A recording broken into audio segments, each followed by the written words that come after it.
Hello friends, KFC ஸ்டைலில் potato CRISPR பர்கரோட recipe தான் இன்றைக்கி நம்ம வீடியோவில் பார்க்க போகிறோம்.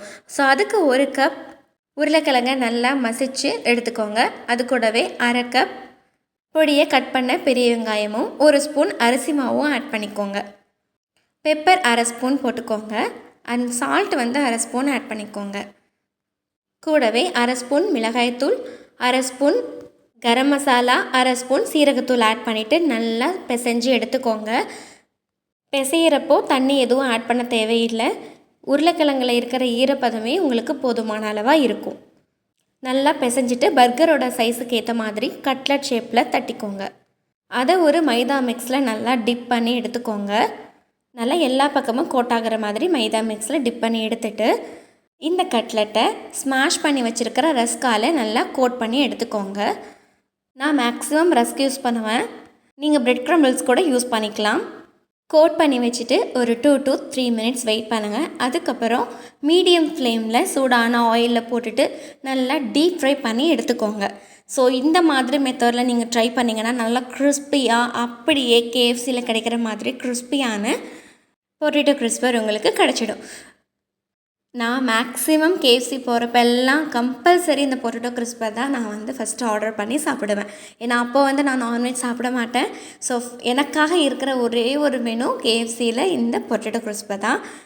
இந்த பொட்டேட்டோ கிறிஸ்பர் சிம்பிளாகவும் நீட்டாகவும் டேஸ்டியாகவும் இருக்கும். ஸோ எனக்கு பர்கர் கிரேவிங்ஸ் வரப்போ எல்லாமே நான் இந்த பொட்டேட்டோ கிறிஸ்பர் தான் நான் செஞ்சு சாப்பிடுவேன். ரொம்பவே ஈஸியான ஒரு மெத்தட் தான் இது. இந்த ரெசிபி நீங்கள் ஒரு தடவை நீங்கள் செஞ்சு கொடுத்துட்டிங்கன்னா உங்கள் வீட்டில் இருக்கிற குட்டீஸ் ஆகட்டும் பெரியவங்களாகட்டும் எல்லாருமே அடிக்கடி அம்மா கேஎஃப்சி பர்கர் பண்ணி கொடுங்கன்னு சொல்லிவிட்டு உங்களை கேட்க ஆரம்பிச்சிடுவாங்க. அவ்வளோதான், பொட்டேட்டோ கிறிஸ்பருக்காக இனிமேல் நீங்கள் கேஎஃப்சியே போக வேண்டாம். செய்கிறதுக்கு பர்கர் பண்ணை 2 கட் பண்ணி எடுத்துக்கோங்க. ஸ்டஃபிங்ஸில் கூட வைக்கிறதுக்கு மயனீஸ், டொமேட்டோ கெச்சப், நம்ம செஞ்சு வச்சுருந்த potato crisper, onions, tomatoes and கேபேஜஸை ஸ்லைஸாக கட் பண்ணி எடுத்து வச்சுக்கோங்க. ஸ்டஃபிங்ஸில் நீங்கள் கேப்சிகம் இல்லைனா குக்கும்பர் கூட நீங்கள் ஸ்லைஸாக கட் பண்ணி கூட வச்சுக்கலாம். ஆனால் கேஎஃப்சி பொட்டேட்டோ கிறிஸ்பர் பர்கரில் வெறும் பேட்டி மட்டும்தான் இருக்கும். கூட டொமேட்டோ கெச்சப்பும் மயனஸ் மட்டும் தான் வச்சு கொடுப்பாங்க. இப்போது 2ஆக கட் பண்ணி வச்ச இந்த பர்கர் பன்னில் டொமேட்டோ கெச்சப்பையும் மயனஸையும் நல்லா ஸ்ப்ரெட் பண்ணி எடுத்துக்கோங்க.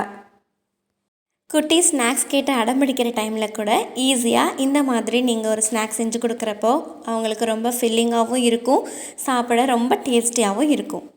இந்த மாதிரி அன்ஹெல்தியாக இருக்கிற ஃபுட்டுன்னு சொல்லிட்டு நம்மளும் ஸ்கிப் பண்ணுற ஃபுட்டை வீட்லேயே செஞ்சு கொடுக்குறப்போ குட்டீஸும் சாட்டிஸ்ஃபைட் ஆவாங்க, நம்மளுக்கும் ஹெல்தியான ஒரு ஃபுட்டை நம்ம கையால் செஞ்சு கொடுக்குற சாட்டிஸ்ஃபிகேஷன்ஸும் வரும். மயனீஸும் கெச்சப்பும் ஸ்ப்ரெட் பண்ணி வச்சுருந்த பர்கர் பன்னில் பேட்டியை எடுத்து வச்சுட்டு அது மேலேயே கேபேஜ்னா கேபேஜ், கேப்சிகம்னா கேப்சிகம், குக்கும்பர்னா குக்கும்பர் வச்சுட்டு டொமேட்டோ நான் ஸ்லைஸ் பண்ணி வச்சுருக்கேன், அந்த டொமேட்டோ எடுத்துகிட்டு ஸோ அது மேலே வச்சுட்டு கூடவே ரவுண்டாக கட் பண்ண ஆனியன்ஸையும் நான் வச்சுக்கிறேன். பட் இதெல்லாம் கூட கேஎஃப்சியில் வச்சு கொடுக்க மாட்டாங்க, சிம்பிளாக பேட்டி மட்டும் தான் இருக்கும். பட் நான் ஒரு டேஸ்ட்டுக்காக டொமேட்டோவும் ஆனியன் அண்ட் கேபேஜ் வச்சுருக்கேன். நீங்கள் உங்களுக்கு என்னென்ன வெஜ்ஜீஸ் எல்லாம் பிடிக்குதோ அது எல்லாமே நீங்கள் இதில் ஆட் பண்ணிக்கலாம். ஸோ இந்த மாதிரி ஃபில்லிங்ஸ் எல்லாமே வச்சுட்டு சர்வ் பண்ணிங்கன்னா அவ்வளோதான், அப்படியே கேஎஃப்சி பொட்டேட்டோ கிறிஸ்பர் உங்களுக்கு கிடச்சிடும். டேஸ்ட்டுமே அப்படியே உங்களுக்கு கேஎஃப்சி பொட்டேட்டோ கிறிஸ்பரோட டேஸ்ட்டு தான் கிடைக்கும். ஸோ சிம்பிளாகவும் டேஸ்டியாகவும் KFC potato crisper burger ready. நீங்களும் இந்த மெத்தடில் ட்ரை பண்ணிவிட்டு என்னோடய வீடியோவுக்கு கமெண்ட் பண்ணுங்கள். இந்த வீடியோ பிடிச்சதுன்னா லைக் பண்ணிக்கோங்க, என்னோடய சேனலை சப்ஸ்கிரைப் பண்ணிக்கோங்க. அப்கமிங் வீடியோஸ்க்கு மேலே இருக்கிற பெல் ஐக்கானை கிளிக் பண்ணிக்கோங்க. பாய்.